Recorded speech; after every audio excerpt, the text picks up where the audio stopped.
Hello guys, എനിക്കിന്ന് പറയാനുള്ള കുറെ കൊളസ്ട്രികളെ കുറിച്ചാണ്. കൊളസ്ട്രിയൽ അതായത് ഈ പറയുന്ന തള്ളകൾ അഥവാ കിളവികൾ ഇരുന്ന വസ്ത്രധാരണം. മറ്റു കുട്ടികൾ പറയുന്നത്, ഞാൻ ഉൾപ്പെടുന്ന സമൂഹത്തിലെ കുട്ടികളെ പറയുന്നത് അവന്റെ മോളാ ലൈക്ക് ദിസ്. ഇവരുടെ വസ്ത്രധാരണം പറഞ്ഞുതരാം.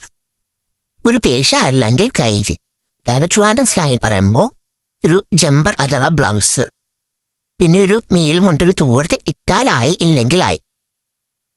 ഇതാണ് അവരുടെ വസ്ത്രധാരണം.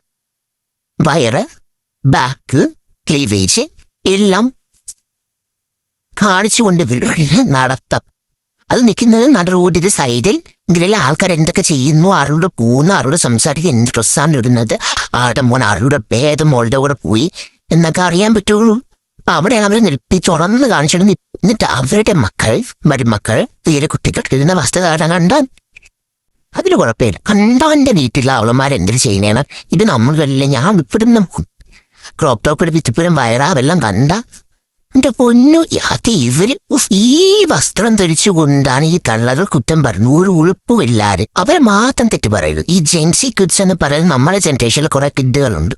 അവൾമാരിങ്ങനെയൊക്കെ തന്നെയാണ്. എന്തെങ്കിലും ഡ്രസ്സും ഇവിടെ നിൽക്കുക വെച്ചതാ. ഇത് എന്തിനത്തെ കോല ഇത്? ഒന്ന്, അവർക്ക് ഇതൊന്നും ഇടാൻ പറ്റുന്നില്ല എന്നുള്ളൊരു ഫ്രസ്ട്രേഷൻ. രണ്ട്, ഇവർക്കൊന്നും ചേരുന്നില്ല നമ്മളിടുമ്പോൾ ഉള്ളൊരു കുരു. കണ്ടത് ഇരയൊന്നും മെൻഷൻ ചെയ്യാനുള്ള അക്കൗണ്ടൊന്നും ഇല്ല. അവർക്കൊന്നും ഇൻസ്റ്റേ ഇല്ല. പക്ഷേ ഇവരുടെ മക്കൾ, മരുമക്കൾ, പേരക്കുട്ടികൾ എല്ലാരും കാണുന്നുണ്ട്, എല്ലാം കാണുന്നുണ്ട്. അത് മതി, അത് മാത്രം മതി. ഒരു പരദൂഷണ അപരാധം പറിച്ച് തീരുമെന്നൊന്നും വിചാരിക്കരുത്. നമ്മുടെ ജനറേഷനിൽ ഇങ്ങോട്ട് ഇതുപോലെ ഒരുപാട് അപരാധങ്ങളുണ്ട്. അതുകൊണ്ട് ഒരു വംശനാശം വരുമെന്ന് പ്രതീക്ഷിക്കണ്ട. പക്ഷെ ഇനിയുള്ള ജനറേഷനിലെ പിള്ളേരെ അത് ചന്മാക്കി കൊടുക്കും.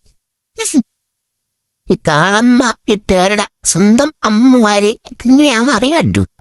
അമ്മമാരെ എല്ലാരും അറിയാണ്ട് വായി വെച്ചുമ്പോ മിണ്ടാതിരിക്കാൻ പറയുക. നെഞ്ച് ആസ് പിള്ളേരെടുത്ത് അലക്കും.